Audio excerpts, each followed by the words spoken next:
میرے نبی نے سواری کی مہار پکڑی، ساتھ ساتھ باتیں کرتے اپنے یار کو، اپنے پیارے کو، امت کے اس ہیرے کو روانہ کرنا چاہا۔ مدینے کے گلیوں میں، بازاروں میں گزر رہے ہیں، ملاقات کر رہے ہیں، نصیحتیں کر رہے ہیں، جانے لگے تو کہا معاذ مجھے مل لو، ہو سکتا ہے جب تم واپس آؤ تمہیں میری مسجد سے گزرنا پڑے، میری قبر سے گزرنا پڑے، دوبارہ کبھی ملاقات نہ ہو سکے۔ حضرت معاذ کہتے ہیں مجھ پہ سناٹا طاری ہو گیا، سکتہ طاری ہو گیا، میری آنکھیں، میری دل فراق رسول میں ڈوب گیا کہ کیا اب جدائی ہوگی، میں جب پلٹ کر آؤں گا مجھے یہ صورت نہیں دکھائی دے گی، میں رونے لگ پڑا۔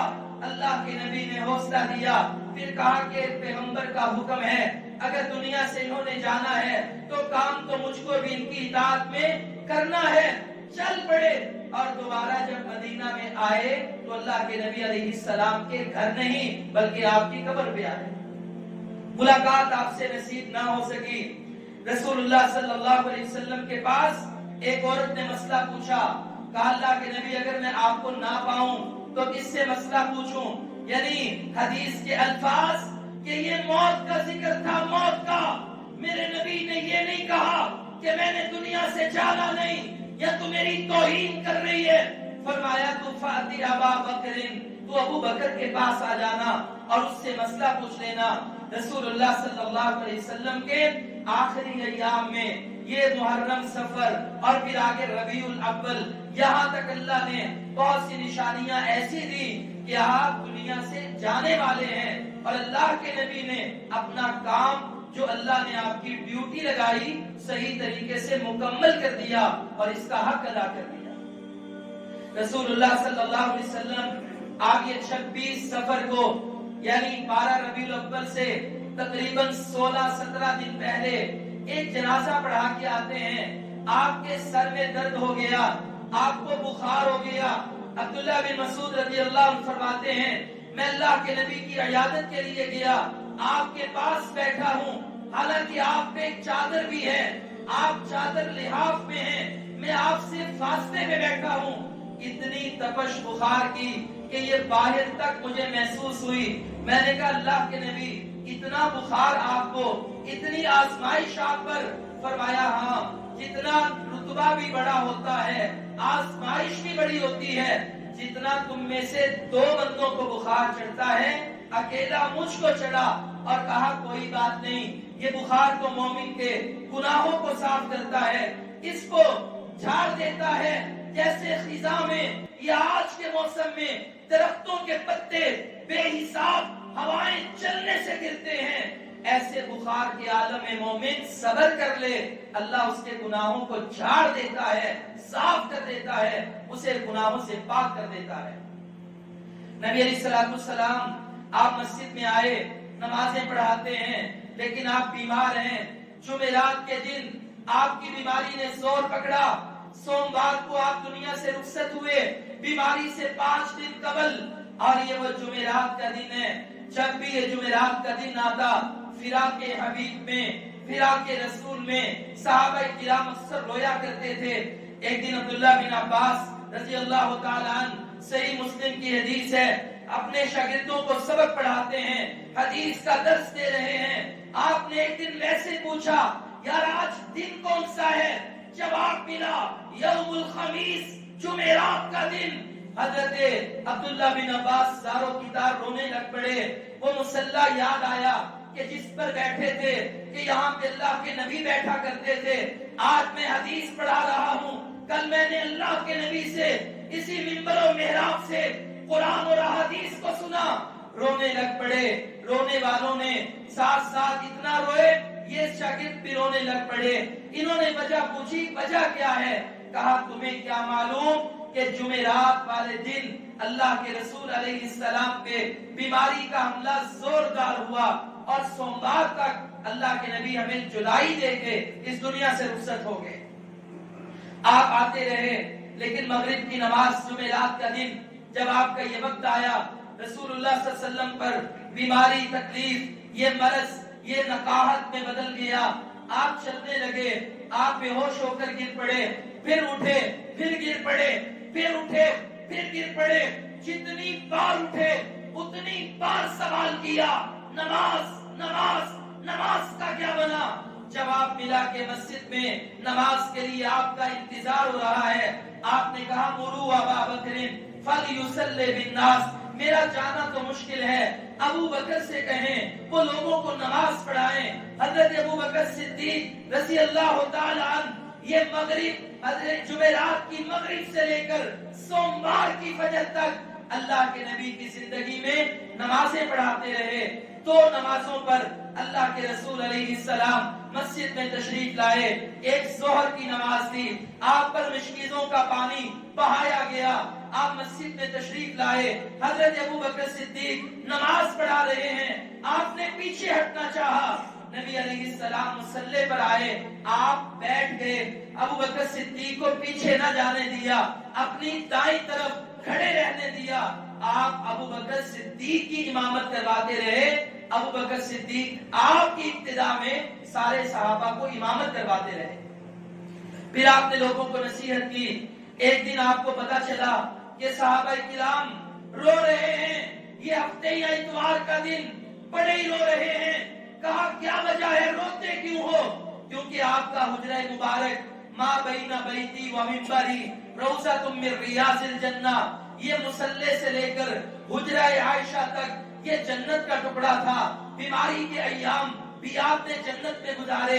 یہ روضہ رسول سے خبر تو مسجد کی ہو رہی تھی کہ رونے کی آوازیں کیوں ہیں؟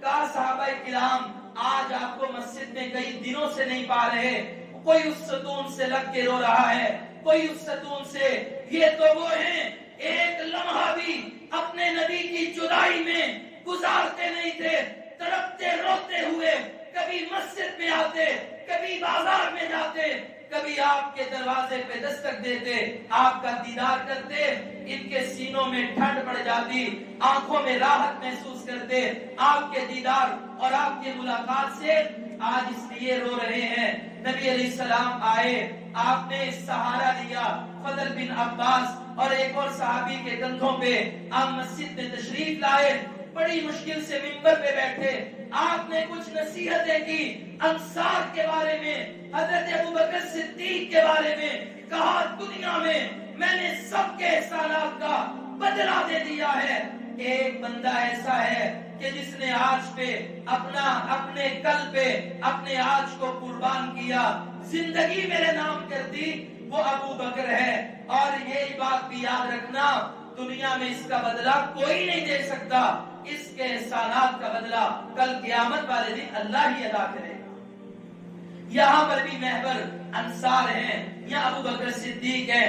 آپ پھر مسجد میں سے واپس تشریف لائے، صحابہ کہتے ہیں اس دن کے بعد پھر اللہ کے نبی منبر پہ نہ آئے، سوموار کا دن آیا، فجر کی نماز کے لیے ابو بکر صدیق مصلی پر، اللہ کے نبی نے حجرے کا پردہ اٹھایا، لائٹیں تو نہیں ہیں، بجلی کا زمانہ تو نہیں ہے، تھوڑا بہت چراغ کچھ روشنی جو مسجد میں ہے، کہا آپ کے پردہ اٹھانے سے چہرے سے ایسا نور نکلا کہ مسجد روشن ہو گئی۔ انس بن مالک کہتے ہیں میرے پیغمبر کا چہرہ، میں تشبیہ کے لیے کیا لفظ استعمال کروں، کہا گویا ایسے تھا جیسے قرآن کا ورق ہوتا ہے، صحابہ کو خوشبو آئی، چہروں پہ بہار آئی، کمرے میں مسجد کے حال میں نور آیا، روشنی آئی، صحابہ نے پیچھے ہٹنا چاہا، ابو بکر صدیق کے لیے اشارہ کیا کہ اللہ کے نبی آئے مصلی پہ، آپ میں ہمت نہیں تھی، آپ مسکرائے،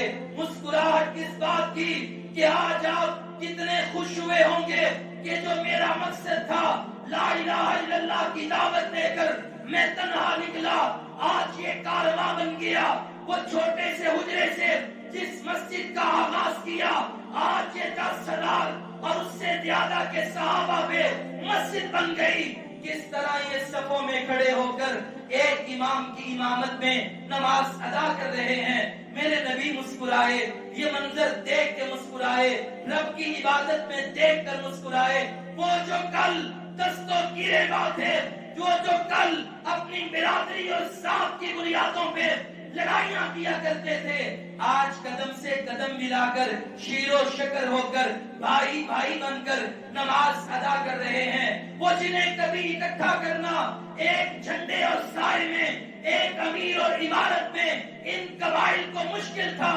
آج وہ ایک کلمہ لا الہ الا اللہ محمد الرسول اللہ صلی اللہ علیہ وسلم کی بنیاد پر مسجد میں اکٹھے ہیں، نماز پڑھ رہے ہیں، جن کی صبح کا آغاز ہی نماز سے ہو رہا ہے۔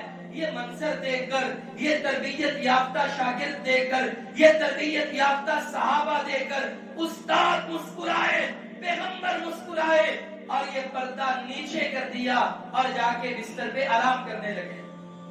صحابہ کہتے ہیں بس وہ ایک آپ کی جھلک تھی۔ پھر یہ ہفتے سوموار کا دن رسول اللہ صلی اللہ علیہ وسلم 12 ربیع الاول آپ کی بیماری نے اور زور پکڑا۔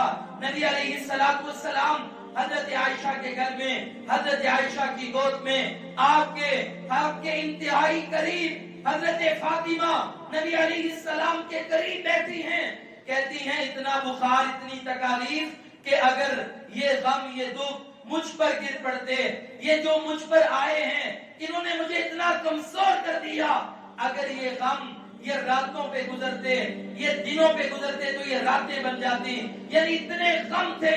میں اللہ کے نبی کی تکلیف کو میں نے دیکھا، میں رونے لگ پڑی، میں نے کہا ہے میرے باپ کی تکلیف۔ اللہ کے نبی نے میرا ہاتھ پکڑا، کہا آج کے بعد تیرے بابا کو تکلیف نہیں آئے گی۔ تکلیفیں تو بڑی دیکھی، مکہ میں دیکھی، ظلم و ستم دیکھا، نفسیاتی روحانی تکلیفیں دیکھی، کسی نے جادوگر کہا، کسی نے مجنون کہا، اولاد رب نے دی، فوت ہو گئی، ایک فاطمہ زندہ ہے اب تک، تکلیفیں تو بڑی دیکھی، لیکن آج کے بعد تیرے بابا پہ تکلیف نہیں آئے گی۔ یہ پھر رونے لگ پڑی۔ اللہ کے نبی نے کچھ سرگوشی کی، پہلے رو رہی تھی، پھر کھلا کے مسکرانے لگ پڑی۔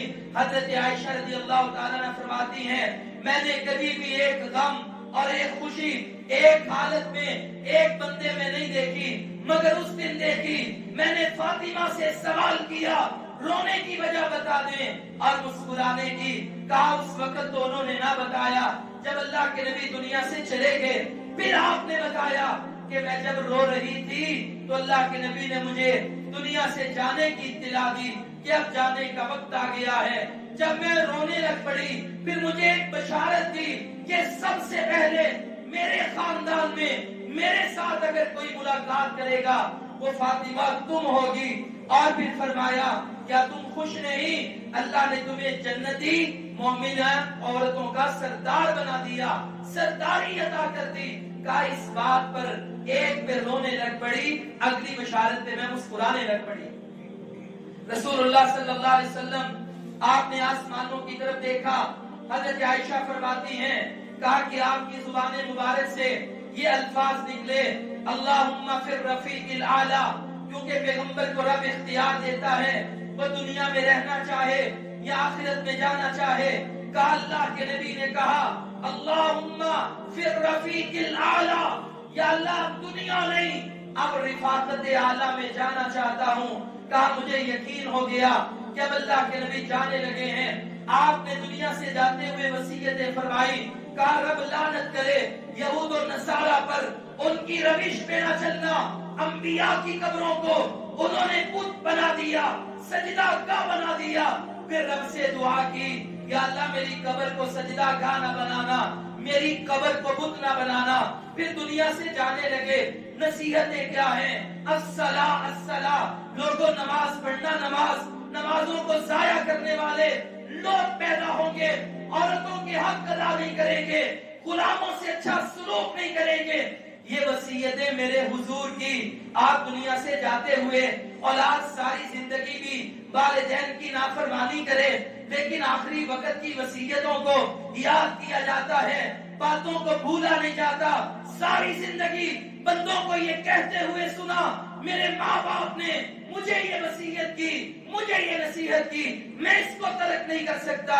یہی وصیت میرے حضور نے کی دنیا سے جاتے ہوئے، وہ وصیت نماز کی وصیت، وہ عورتوں سے، غلاموں سے، ملازموں سے اچھا سلوک کرنے کی وصیت تھی۔ اگر جس کو کسی پیغمبر سے کسی لمحہ کسی سٹیپ یا کسی بنیاد پر بھی محبت ہوگی، وہ آپ کی وصیتوں کو یاد کرے گا۔ اللہ کے حبیب دنیا سے رخصت ہو گئے، ہاتھ نیچے آ گئے، مدینے میں کوہرام مچ گیا۔ حضرت انس فرماتے ہیں مدینہ ایک وقت آباد ہوا، روشن ہوا، ایک وقت تاریکیوں میں ڈوب گیا۔ پوچھنے والوں نے کہا اس کا کیا مطلب؟ کہا جب یہ مکہ کا چاند آ کر مدینہ میں طلوع ہوا تو مدینہ روشن ہو گیا، پھر یہ چاند جب 12 ربیع الاول کو غروب ہوا مدینہ تاریک ہو گیا۔ ابو بکر صدیق سفر پہ ہیں، وفات کی خبر سنی، واپس آئے، آپ کے چہرے مبارک پہ بوسہ دیا، رونے لگ پڑے۔ اللہ کے نبی، اللہ کبھی بھی آپ پہ 2 موتیں جمع نہیں کرے گا، یعنی اب دنیا میں آپ نہیں آئیں گے، گئے اور گئے، بس قیامت والے دن اب آپ کو بھی اٹھایا جائے گا۔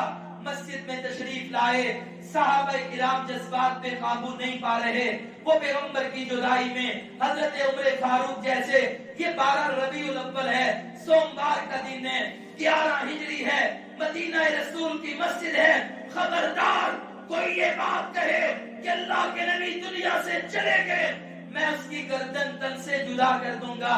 موسیٰ علیہ السلام بھی گئے تھے 40 راتوں کے لیے، قرآن کہتا ہے تورات دینے کے لیے، آپ بھی اس طرح گئے ہیں، آ جائیں گے۔ حالات کنٹرول میں نہیں ہے، جذبات الگ الگ ہیں۔ حضرت ابو بکر صدیق منبر پہ کھڑے ہوئے، صحابہ کرام خاموش ہوئے، آپ نے خطبہ دیا، یہ قرآن کی آیت پڑھی، وما محمد الا رسول، کہ اللہ کے نبی بھی رسول ہیں، پہلے رسول بھی آئے، آدم نہ رہے، نوح نہ رہے، ابراہیم نہ رہے، اسماعیل نہ رہے، موسیٰ نہ رہے، یہ بھی چلے گئے، آپ نے بھی جانا ہے۔ پھر کہا من کان یعبد محمدا فإن محمدا قد مات، جو اللہ کے نبی کی عبادت کرتا تھا اس کا رب تو فوت ہو گیا۔ ومن کان یعبد اللہ فهو ربہ حی لا یموت، جو اللہ کی عبادت کرتا ہے اس کا رب تو زندہ ہے، اسے کبھی موت نہیں آئے گی۔ مقصد تمہارا تو عبادت ہے، دنیا میں آنے کا مقصد تو عبادت ہے، تمہارا رب ہمیشہ زندہ رہے گا۔ جب یہ آیات پڑھی، جب یہ بات کی، جب یہ کنسپٹ پیش کیا تو حضرت عمر نے کہا ابو بکر اللہ آپ کو سلامت رکھے، اللہ آپ کو خوش رکھے۔ ایسا لگتا ہے کہ جیسے قرآن کی یہ آیات آج ہی نازل ہوئی، مجھے سمجھ آ گئی۔ حضرت رسول اللہ صلی اللہ علیہ وسلم کے صحابہ مدینہ چھوڑ رہے ہیں، کوئی فارس سے آیا تھا، کوئی روم سے آیا تھا، کوئی شام سے آیا تھا، کوئی غلاموں میں بکتا ہوا، حبشہ سے بلال آیا تھا، روم سے سہیب آیا تھا، فارس سے ابو ہریرہ، سلیمان آئے تھے۔ آج دل نہیں لگتا، مدینہ کی گلیوں میں روئے جا رہے ہیں، حضرت فاطمہ رو رہی ہیں، انس و بلال مجھے ایک بات بتانا، تمہاری جرت کیسے ہو گئی کہ تم نے نبی پہ مٹی ڈال دی؟ ساروں کی تاری یہ بھی رونے لگ پڑے۔ حضرت ابو بکر صدیق فرماتے ہیں میں نے ایک دن عمر رضی اللہ تعالیٰ عنہ سے مل کر پروگرام بنایا، ام ایمن کے گھر چلیں، پیغمبر اس کے گھر میں جایا کرتے تھے، آج یہ روایت ہم پوری کریں۔ ہم اس کے گھر میں گئے، وہ رونے لگ پڑی، اتنا روئی، ہم نے کہا رونے کی وجہ کیا ہے؟ کہا مجھے اللہ کے رسول یاد آ گئے، ہم بھی رونے لگ پڑے۔